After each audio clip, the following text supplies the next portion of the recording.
People welcome to our fashion channel. నేను ఈరోజు hair talk లో ఉన్నాను. ఇక్కడ మన కలరింగ్ హెయిర్ మెయింటెనెన్స్ అండ్ దానికోసం కొన్ని టిప్స్ ని అనిల్ గారిని అడిగి తెలుసుకుందాం. So let's start. Hi Anil గారు. Hi madam. హాయ్ అండి, నా పేరు Anil. As a senior hair డ్రెస్సర్గా నేను హెయిర్ టాక్లో 3 years నుంచి వర్క్ చేస్తున్నాను. అండ్ నా ఎక్స్పీరియన్స్ మొత్తం ఈరోజు వర్కింగ్ ఎక్స్పీరియన్స్ మీతో షేర్ చేసుకోవాలనుకుంటున్నాను. ఫస్ట్ క్వశ్చన్ వచ్చేసి, కలరింగ్ హెయిర్కి హార్డ్ కెమికల్స్ యూస్ చేస్తామని విన్నాము. సో దానికి హార్డ్ కెమికల్స్ ఎలాంటివి యూస్ చేస్తారు? డిపెండ్స్ అండి, కొన్ని దానికి యూస్ చేస్తాం, కొన్ని కలర్స్కి యూస్ చేయం. ఓకే, అంటే ఇప్పుడు హెయిర్ కలర్ చేయించుకుంటే హెయిర్ ఫాల్ అనేది ఉంటుందా? కలర్కి హెయిర్ ఫాల్కి ఎలాంటి కన్సల్టేషన్ లేదు. సో డిఫరెంట్ పార్ట్ అండి. అంటే ఇప్పుడు చెప్పారు కదా హార్డ్ కెమికల్స్ యూజ్ చేస్తారని, అంటే కెమికల్స్ లేకుండా కలరింగ్ అమోనియా కలర్స్ అంటే డిపెండ్స్ అండి. రెగ్యులర్గా బేసిక్ కలర్స్ వచ్చేసి అమోనియా ఫ్రీసే వాడతారు. వెన్ ఫ్యాషన్ కలర్కి మనం వెళ్తాము, అమోనియా అనేది కంపల్సరీ వాడాల్సి వస్తుంది. దానివల్ల డ్రై అయ్యే ఛాన్సెస్ ఉంటుంది అంతే. ఓకే, ఇప్పుడు మనం హెయిర్ మెయింటెనెన్స్ ఎలా చేస్తాం కలరింగ్ హెయిర్కి? ఇట్స్ సింపుల్ అండి. ఎప్పుడైతే కలర్ పార్ట్ అనేది వస్తుందో మెయింటెనెన్స్కి సెలూన్ ప్రోడక్ట్స్ ఉంటాయి, అది వాడాలి. ఓకే, అంటే ఎలాంటి ప్రోడక్ట్స్ అవి? లైక్ కలర్కి colour protections and sulphate paraben shampoos వాడాలండి. మీరు సజెస్ట్ చేస్తారా? డెఫినెట్లీ బ్రాండ్స్ అనేది చాలా ఉన్నాయండి ఫీల్డ్లో. సో డిపెండ్స్, టెక్నీషియన్ ఏ బ్రాండ్ వాడతారో ఆ బ్రాండ్కి సంబంధించిన షాంపూస్ అండ్ కండిషనర్స్ సజెస్ట్ చేయడం జరుగుతుంది. ఓకే, ఇప్పుడు జనరల్గా మనం హెయిర్ కలర్కి వెళ్ళినప్పుడు మీరే సజెస్ట్ చేస్తారా ఒక క్లయింట్కి ఏ హెయిర్ కలర్ అనేది వేసుకోవాలని? ఈ మధ్యలో కలర్ అనేది చాలా డెవలప్ అయిందండి. కలర్ ఫ్యాషన్ అనేది కొంతమంది వాళ్ళ ఓన్ సజెషన్ ఉంటుంది. కొన్ని క్లయింట్స్ ఏమో మా దగ్గర సజెషన్ తీసుకుంటారు అండ్ వాళ్ళకి ఏ సూట్ అవుతుందో అది మేము ఇస్తామండి. ఓకే, ఇప్పుడు అది ఎన్ని డేస్ ఉంటుంది ఆ కలర్ అనేది? కలర్ ఇట్స్ పర్మనెంట్ అండి. ఏదైతే 6 months to 8 months ఒక షేడ్లో ఉంటుంది, తర్వాత ఫేడింగ్ అయ్యే ఛాన్సెస్ ఉంటుంది. ఇట్స్ పర్మనెంట్ అంటే కొంచెం డౌన్ వెళ్తుంటుంది. సో ఆ లైటర్ షేడ్ నుంచి డార్క్ అయ్యే ఛాన్సెస్ ఉంటుంది. ద సేమ్ టైం ఆ షైన్ కొంచెం తగ్గుతుంటుంది. ఓకే, ఇప్పుడు అది లాంగ్ కొంచెం 8 months కానీ 6 months కానీ ఉండాలంటే, అంటే అంతకు ఎక్కువ వాషెస్ చేస్తారు చూడండి, వీక్లీ ట్వైస్ చేసే వాళ్ళకి వారం పోతుంది కదా హెయిర్ కలర్. వన్స్ మీరు కలర్స్ చేసిన తర్వాత ఎవ్రీడే వాష్ చేయండి, కలర్ అనేది వెళ్ళదు. ఓకే, కలర్ అనేది same time colour shine healthy and ఆ లుక్ ఉండాలంటే సమ్ సెలూన్స్ ప్రొడక్ట్స్ వాడాలి. ఓకే, ఇప్పుడు జనరల్గా కొన్ని కెమికల్స్ యూజ్ చేస్తే కలర్ వస్తుంది మనకి. సో అవి అవాయిడ్ చేయాలంటే ఎలాంటి షాంపూస్ యూజ్ చేయాలి? కెమికల్స్ అవాయిడ్ చేయలేమండి. మీరు ఏదైతే ఫ్యాషన్ కలర్ అనుకుంటారో chemicals is must. Without chemical colour మన లిఫ్ట్ అవ్వదు, కలర్ డిపాజిట్ అవ్వదు. At the same time precautions ఉంటాయి. అండ్ మ్యాక్స్ అంటే హెయిర్ డ్రై అవుద్ది, కానీ మెయింటైన్ చేస్తే అది కూడా ప్రాబ్లం ఉండదు. Okay, what kind of colour should we prefer? అంటే ఎలాంటి కలర్స్ మేము ప్రిఫర్ చేసుకోవచ్చు? కలర్ ఏ షేడ్ కన్నా వెళ్ళండి, వామ్ కూల్ ఏ షేడ్ కన్నా వెళ్ళండి, బ్లాండ్ షేడ్ నో ప్రాబ్లం. అంటే డిపెండ్స్ ఆన్ అదే పర్పుల్ బ్లూ ఇవి కూడా వస్తాయి. పర్పుల్ బ్లూకి జనరల్గా we have to use bleach అండి. ఓకే, అందులో కొంచెం డ్రై అయ్యే ఛాన్సెస్ ఉంటుంది. సో సెలూన్ సజెస్ట్ చేయాలంటే క్లయింట్ ఓకే అండ్ క్యారీ చేయగలుగుతారు, మెయింటెనెన్స్ చేయగలుగుతారు అంటే విల్ డూ. ఓకే, మీరు ఎవరికైనా సూటబుల్ కలర్స్ని మీరు సజెస్ట్ చేస్తూ ఉంటారు? Yes madam. ఒకవేళ వాళ్ళు లేదు, వాళ్ళ చాయిస్ కలరే కావాలి అంటే డెఫినెట్లీ చేస్తాం మేడం. ఓకే, ఇప్పుడు గ్రే హెయిర్ కలరింగ్కి లేకపోతే నార్మల్ స్టైలింగ్ కలర్కి డిఫరెన్స్ ఏంటి? ఇప్పుడు నార్మల్గా నాది బ్లాక్ హెయిర్ బట్ నేను కలర్ వేసుకున్నా, సో గ్రే హెయిర్ వల్ల కలర్ వేస్తాను. సో దానికి దీనికి డిఫరెన్స్ ఏంటి? అదే ఇంతకుముందు అడిగారు కదా కలర్ హెయిర్ ఫాల్ ఉంటుందా ఏంటి అని. జనరల్గా గ్రే హెయిర్ అంటే జనరల్గా brown, dark brown base colour పడే వాళ్ళకి స్కాల్ప్తో మనం టచ్అప్ చేయాల్సి వస్తుంది. వాళ్ళకి సమ్ టైమ్ అనిపిస్తుంటుంది హెయిర్ ఫాల్ ఉందా లేదా. మనం అమోనియా ఫ్రీ కలర్స్ ఈ మధ్య చాలా డెవలప్ అయినాయి ప్రొఫెషనల్ ఫీల్డ్లో, సో అది కూడా ఏం ప్రాబ్లం ఉండదు. అండ్ మీరు అడుగుతున్నారు మీ గ్రే హెయిర్ ఉన్నాయా? గ్రే హెయిర్ మీన్స్ కొంతమంది కలర్ యూస్ చేస్తారు వాళ్ళ స్టాండర్డ్స్ అంటే గ్రూమింగ్ స్టాండర్డ్స్ బట్టి. కలర్ ఈజ్ అ మస్ట్, అందరూ వాడుతున్నారు. ఇప్పుడు స్ట్రీక్స్కి బిఫోర్ బ్లీచింగ్ అనేది మీరు సజెస్ట్ చేస్తుంటారు?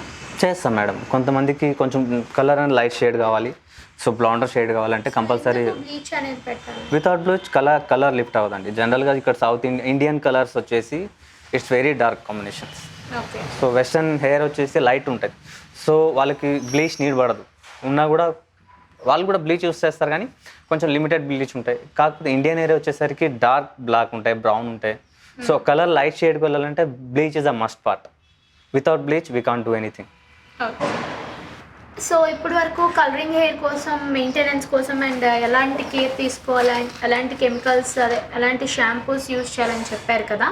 సో ఇప్పుడు నార్మల్గా మన రెగ్యులర్ హెయిర్ ఉంటుంది కదా, దాని మెయింటెనెన్స్, దాని కేరింగ్ ఎలా ఉన్నాయో, సో మా యూజర్స్ సబ్స్క్రైబర్స్ కొన్ని క్వశ్చన్స్ అడిగారు, మేము ఆ క్వశ్చన్స్ మిమ్మల్ని అడుగుతాం. ఓకే. ఓకే. ఇప్పుడు మనం రఫ్ హెయిర్ ఉంటుంది చాలామందికి, ఓకే. ఆ రఫ్ హెయిర్ని ఎలా మెయింటైన్ చేయాలి? ఈ మధ్యలో ఏమవుతుందండి మేడం, పొల్యూషన్, లెస్ మెయింటెనెన్స్ అవన్నీ మ్యాటర్ అవుతున్నాయండి. అండ్ ఈ ఉన్న వాటర్ పొల్యూషన్కి and salon treatment and salon maintenance is very must అండి. లైక్ ఈ మధ్యలో ఏముందంటే మన కెరటిన్ లాంటి అడ్వాన్స్ ట్రీట్మెంట్స్ వచ్చాయి. సో అది కెమికల్ కాదు, లెస్ కెమికల్. సో అది ఏమంటుంది, మీ హెయిర్ టెక్చర్ని సాఫ్ట్ అండ్ స్మూత్గా ఉంచడానికి హెల్ప్ చేస్తుంది. కొన్ని clients keratin, they don't want keratin, so వాళ్ళకి ఇంకొక ఆప్షన్ అంటే స్పాస్ లాంటివి అడ్వాన్స్ టెక్నాలజీ కూడా ఉన్నాయండి. లైక్ వాళ్ళు ఈజీగా మెయింటైన్ చేస్తూ అది బెటర్ అనుకుంటానండి. మనం ట్యాంగిల్స్ పడితే చాలామందికి చిక్కులు, ఎలా ఈజీగా ఎలా తీసుకోవచ్చు? జనరల్గా ట్యాంగిల్స్ ఎప్పుడు పడతాయంటే కొంత షాంపూస్ చేసి మీరు డైరెక్ట్గా కండిషనింగ్ చేయకపోతే హెయిర్ ట్యాంగిల్స్ అవుతాయి, హెయిర్ రఫ్ అవుతుంది, హెయిర్ క్విటికల్ ఓపెన్ ఉంటుంది. కాబట్టి కండిషనింగ్ అనేది మస్ట్ చేయాలండి. ఒక 10 minutes పెట్టి రబ్ చేసి లైక్ హోల్డ్ చేసి పెడితే హెయిర్ అనేది మాయిశ్చర్ అవుతుంది. ట్యాంగిల్స్ చాలా లెస్గా ఉండే ఛాన్సెస్. మరి మీకు ట్యాంగిల్స్ పడుతున్నాయంటే సమ్ సిరమ్స్ లాంటివి వాడండి. కొంచెం వెట్ హెయిర్లో మరీ కాకుండా కొంచెం డ్రై చేసి కోమ్ చేయండి, దట్స్ బెటర్. ఓకే. మన హెయిర్ ఎప్పుడు మాయిశ్చరైజర్గా చాలాసేపు ఎక్కువ డేస్ ఉంచుకోవాలంటే అలా? మేడం, వింటర్ టైంలో హెయిర్ మాయిశ్చర్ ఉండదు జనరల్గా. మన స్కిన్, హెయిర్ అన్నీ డ్రై అవుతుంది బికాస్ ఆఫ్ క్లైమేట్. అదే మన ఎండాకాలంలో అయితే మనకి స్కాల్ప్, హెయిర్ ఆయిలీ అయిపోతుంది. ఇది మనం మెయింటైన్ అంటే ఎవ్రీడే మీకు మెయింటైన్ అయితే కంపల్సరీగా ఉంటుంది. ఆ వింటర్ టైమ్స్లో ఇంకా కొంచెం ఎక్కువ ఉంటుంది. లైక్ వింటర్ టైంలో చాలా మాయిశ్చర్గా పెట్టుకోవాలి, డ్రై అవుతుంటుంది, మాస్క్ పెట్టాలి, హీట్ పెట్టొద్దు, హాట్ వాటర్ వాడొద్దు. అండ్ కొంచెం ఎవ్రీడే ఐరన్ చేస్తుంటారు, ఐరన్ అవాయిడ్ చేయాలి. ఐరన్ అవాయిడ్ చేయకపోయినా పర్లేదు, హీట్ ప్రొటెక్షన్ లాంటిది కంపల్సరీ పెట్టాలి. మీ ఐరన్ హీట్ అనేది మినిమల్ ఉండాలి.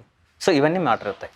ఓకే. ఇప్పుడు జనరల్గా చాలామంది మీరు చెప్పినట్టు హెయిర్ స్ట్రైట్నింగ్స్, హెయిర్ కర్లింగ్స్ చేస్తాయి కదా. అవును మేడం. అవి చెయ్యొచ్చా యాక్చువల్లీ నార్మల్గా అయితే? ఇప్పుడు events and weddings and output అనేసరికి స్టైలింగ్ ఈజ్ అ మస్ట్ అండి. మస్ట్, వితౌట్ స్టైలింగ్ ఆ అవుట్పుట్ రాదు. సో అందుకనే ఈ మధ్యలో అందరూ స్టైలింగ్కి ఆల్వేస్లీ ప్రిఫరెన్స్ ఇస్తున్నారు. సజెషన్ అంటే సెలూన్కి వాళ్ళు వచ్చారనుకోండి, అన్ని ప్రికాషన్స్ మేము తీసుకుంటాం యాజ్ అ టెక్నీషియన్స్. వాళ్ళకి హీట్ ప్రొటెక్షన్ కానీ, ఏ షాంపూ వాడాలి, ఏ కండిషనర్ వాడాలి, వాళ్ళ హిస్టరీ ఏంటి, లైక్ కలర్ చేయించారా, స్ట్రైట్నింగ్ చేయించారా, ఇవన్నీ మ్యాటర్ అవుతాయండి. సో దాన్ని బట్టి మనం ప్రొటెక్షన్ తీసుకుంటాం బట్టి డజంట్ మ్యాటర్ అండి, అంటే చేయించుకోవచ్చు. ఇప్పుడు జనరల్గా ఎంటర్టైన్మెంట్లో ఫీల్డ్లో ఉన్న వాళ్ళకి, యాంకర్స్ కానీ వాళ్ళకి కానీ రోజు ఎవ్రీడే స్టైలింగ్ అనేది చేస్తూ ఉంటారు. హీటింగ్ పెట్టాలి కన్ఫామ్గా, ఎందుకంటే వాళ్ళు సూట్ అయ్యే కాస్ట్యూమ్ బట్టి. సో వాళ్ళ హెయిర్ డ్యామేజ్ ఉంటుందా, వాళ్ళకి ఏం సజెస్ట్ చేస్తారు మీరు? ఇప్పుడు ఎవరైతే హెయిర్ స్టైలిస్ట్ లైక్ సెలబ్రిటీస్ చేయించుకుంటున్నారో వాళ్ళకి చేసే హెయిర్ స్టైలిస్ట్ ఎవరైతే ఉంటారో వాళ్ళు ఆల్మోస్ట్ వాళ్ళు కేరింగ్ చేస్తుంటారు. సెలబ్రిటీస్ కాదు, నార్మల్గా ఉంటారు కదా. ఎవరైతే హెయిర్ స్టైలిస్ట్ చేసుకుంటారో జనరల్గా వాళ్ళు రెగ్యులర్గా హెయిర్ స్టైల్ చేసే వాళ్ళకి ఎవరైతే చేస్తారో వాళ్ళ హిస్టరీ వాళ్ళకి తెలిసి ఉంటుంది. సో వాళ్ళు ప్రికాషన్స్ చేస్తారని 100% నేను బిలీవ్ చేస్తున్నాను. సో దానివల్ల వాళ్ళ హెయిర్ అనేది చాలా హెల్దీగా ఉంటుంది. ఈవెన్ అంత హీట్ పెట్టిన తర్వాత కూడా వాళ్ళ హెయిర్ చాలా బాగుంటుంది because of maintenance. It's all about maintenance. ఇప్పుడు హెయిర్ గ్రోత్కి టిప్స్ ఏమి ఇస్తారు మీరు? జనరల్గా అందరూ ఏమనుకుంటారు, సెలూన్ ట్రీట్మెంట్ చేయగానే మేము హెయిర్ గ్రోత్ వచ్చేస్తుంది, హెయిర్ ఫాల్ కంట్రోల్ అవుతుంది. సెలూన్ అనేది 50% మనకు హెల్ప్ చేస్తుంది గ్రోతింగ్ కానీ, హెయిర్ ఫాల్ కంట్రోల్ కానీ. But it's all about intake. Everyday water, food, sleeping, stress levels ఇవన్నీ మ్యాటర్ అవుతాయండి. సో అవన్నీ మనకు కంపల్సరీ జనరల్గా మన సౌత్ ఇండియన్ సైడ్ వాటర్ ఎక్కువ తీసుకోరండి. సో హెయిర్ అనేది డిహైడ్రేట్ అయిపోద్ది. సో దానివల్ల కూడా మనకు హెయిర్ ఫాల్స్ కానీ, హెయిర్ డ్రై అవ్వడం కానీ ఉంటుందండి. ఇప్పుడు స్మూత్ హెయిర్ వాళ్ళకి టిప్స్ ఏమి ఇస్తారు, లేకపోతే స్మూత్ హెయిర్ పొందడానికి ఏ టిప్స్ ఇస్తారు? స్మూత్ హెయిర్ వన్స్ మీరు హెయిర్ హెల్దీగా ఉంది, సాఫ్ట్ ఉంది, బెటర్ మీరు ఇంట్లోనే కొంచెం కేర్ తీసుకోండి and use some sulphide and paraben shampoos, free shampoos and don't use heavy hot water and salty water. That's it. అంటే వీళ్ళకు ఆల్రెడీ హెయిర్ టెక్చర్ బాగుంది కాబట్టి ఇట్స్ ఈజీ టు మెయింటైన్. అదే రఫ్ హెయిర్ ఉన్న వాళ్ళకి కమ్ టు సెలూన్, టెక్నీషియన్స్ ఏదైతే advise ఇస్తారో అది ఫాలో అవుతే బెటర్ ఉంటుంది. And every clients every time చేయించుకోవాలని ఏం లేదు. సీజన్ బట్టి మనం చెప్తుంటాం, వాళ్ళకి సర్వీస్ జరుగుతుంటాయి. హెయిర్ రిపేర్ అయిన తర్వాత మనకు సెలూన్ రావాలని ఏం లేదు. So depends on me hair బాగుందా, ఇంట్లోనే మంచి మెయింటైన్ చేయండి. అండ్ సెలూన్స్ ప్రోడక్ట్స్ ఏదైతే టెక్నీషియన్ సజెస్ట్ చేస్తారో good shampoo, good conditioner and mask and all అది యూస్ చేస్తే చాలు. ఓకే, ఇప్పుడు షాంపూస్ వచ్చాయి. ఒకప్పుడు మనకి కుంకుడుకాయలు ఉండేవి. ఓకే, యా కుంకుడుకాయ అది మన జనరల్గా మనం సాంప్రదాయక షాంపూ అంటారు దాన్ని. కుంకుడుకాయ ఇట్స్ గుడ్ ఫర్ హెయిర్ అండి. కాకపోతే అన్ని సీజన్లో ఐ డోంట్ సజెస్ట్ అండి. అది హెయిర్ని కొంచెం డ్రై చేస్తుంది, బట్ క్లీన్ చేస్తుంది. అంటే మంచి క్లీన్జింగ్ ఏజెంట్ ఉంటుంది అందులో. కాకపోతే హెయిర్ డ్రై చేస్తుంది. షాంపూకి దానికి డిఫరెన్స్ ఏంటి మరి? దాంట్లో నుంచే షాంపూ తయారు చేస్తారు? ఎస్ అండి. జనరల్గా మీకు షాంపూకు దానికి ఏమిటంటే వన్స్ మీరు షాంపూ మ్యాటర్కి వస్తే ప్యూరిఫైయింగ్గా ఉంటుందండి. ఏ హెయిర్కి ఏ టెక్చర్కి ఎలా కావాలి దాన్ని బట్టి మ్యానుఫ్యాక్చరింగ్ ఉంటుంది. కాకపోతే కుంకుడుకాయలే కాదు, కుంకుడుకాయలో ఒక ఎలిమెంట్ ఉంటుంది, ఆ ఎలిమెంట్ అందరూ వాడుతుంటారు కానీ అందరికీ సెట్ అవ్వదు, అంతే. ఓకే, ఎలాంటి ఆయిల్స్ని సజెస్ట్ చేస్తారు? ఎనీ ఆయిల్ కొంచెం హాట్ చేయండి, కొంచెం లిక్విడ్ బేస్ ఉన్నప్పుడు అప్లై చేయండి అండ్ 2-3 అవర్స్లో వాష్ చేస్తే బెటర్ అని నా సజెషన్. కొంతమంది ఆయిల్ పెట్టి బయట తిరుగుతుంటారు, లైక్ బయటకు వస్తుంటారు, డస్ట్ పొల్యూషన్ అగైన్ దానికి ఎక్కువ స్టిక్ అయిపోతుంటుంది. సో చాలా మంది నైట్ పెట్టేసి నైట్ అంతా ఉండి మార్నింగ్ దట్స్ కామన్ అండి, చేసుకోవచ్చు, నో ప్రాబ్లం. ఓకే, దాని ఎక్కువ రిజల్ట్ ఉంటుందా? బేసిక్ మెయింటెనెన్స్ అనేది ఆయిల్లో దొరుకుతుందండి, బేసిక్ మాయిశ్చర్ అనేది. దాని తర్వాత కూడా మీరు ఆయిల్ పెట్టిన రోజు 3 times షాంపూ వాడాల్సి వస్తుంది, లేకపోతే 2 times షాంపూ వాడాల్సి వస్తుంది. హెయిర్ కొంచెం డ్రై అయ్యే ఛాన్సెస్ ఉంటుంది. Conditioner again serum is must. మీరు అది పెట్టకపోతే ఆయిల్ బెనిఫిట్ చాలా ఉండదు జనరల్గా అందరికి. ఓకే, డాండ్రఫ్ ఉన్నప్పుడు ఎలాంటి కేర్ తీసుకోవాలి, అలాగే డాండ్రఫ్ని మేము ఎలా అవాయిడ్ చేయగలం? జనరల్గా ఇంతకుముందు అన్నట్టు డాండ్రఫ్ అనేది వింటర్ సీజన్లో చాలా వచ్చుద్దండి స్కాల్ప్ డ్రై వల్ల. బెటర్ కొంచెం ఆయిల్ పెట్టండి and anti dandruff shampoos use చేయండి. ఆల్టర్నేట్ డే వాష్ చేయండి. కొంతమంది ఇప్పుడు ఏం చేస్తారంటే వీక్లీ 1 or 2 వాష్ చేస్తారు. అగైన్ వాళ్ళ స్కాల్ప్ ఆయిల్ అవుతుంటుంది, లేకపోతే కొంచెం డ్రై వల్ల డాండ్రఫ్ ఎక్కువ అవుతుంటుంది, అగైన్ వాష్ చేయరు, అలా పెట్టేస్తారు. ఇట్స్ లైక్ పొంగల్స్ లాగా అది రొటేషన్ అయ్యే ఛాన్సెస్ ఉంటుంది. డ్రై హెయిర్కి ఏమైనా కేర్ ఉందా? చాలా లైక్ డ్రై హెయిర్స్ మాయిశ్చర్ సంబంధించిన ప్రోడక్ట్స్ లైక్ సీరమ్ కానీ, మాస్క్ కానీ, ఈవెన్ కండిషనర్స్ కానీ you can use. And oiling చేయండి, కొంచెం ఆయిలింగ్ చేస్తే మాయిశ్చర్ వచ్చే ఛాన్సెస్ చాలా ఉంటుంది.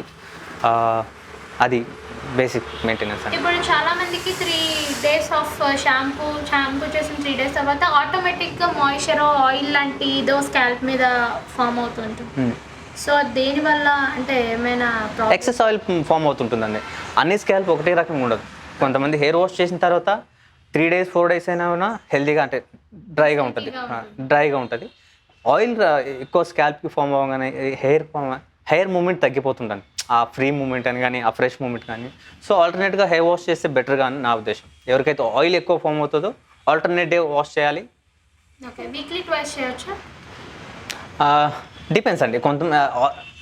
ఎవ్రీ ఆల్టర్నేట్ 3 days బిట్వీన్ చేస్తే హెయిర్ చాలా బాగుంటుందండి. ఎక్కువ మనం గ్యాప్ ఇవ్వడం వల్ల హెయిర్ డస్ట్ ఎక్కువ పట్టేసి స్టిక్ ఎక్కువ అయిపోయి హెయిర్ డ్రై అయ్యే ఛాన్సెస్ ఉంటుంది, హెయిర్ బ్రేక్ అయ్యే ఛాన్సెస్ ఉంటుంది. ఓకే, హెయిర్ ఫాల్ని ఎలా కంట్రోల్ చేసుకోవచ్చు? ఇంతకుముందే చెప్పినట్టు సేమ్ టాపిక్ అండి. ఇంటేక్, స్లీప్, ఫుడ్ ఇవన్నీ మాటర్ అవుతాయండి. The same time some hair fall control shampoos వాడాలి అండ్ మరీ హెవీగా హీట్ పెట్టకుండా. దట్స్ ఇట్ అండి. Okay, thank you Anil. మీ టైంని నాకు ఇచ్చి నా క్వశ్చన్స్కి అలాగే మా సబ్స్క్రైబర్స్ క్వశ్చన్స్ అన్నిటికీ ఆన్సర్ చేసినారు. Thank you ma'am. Thank you.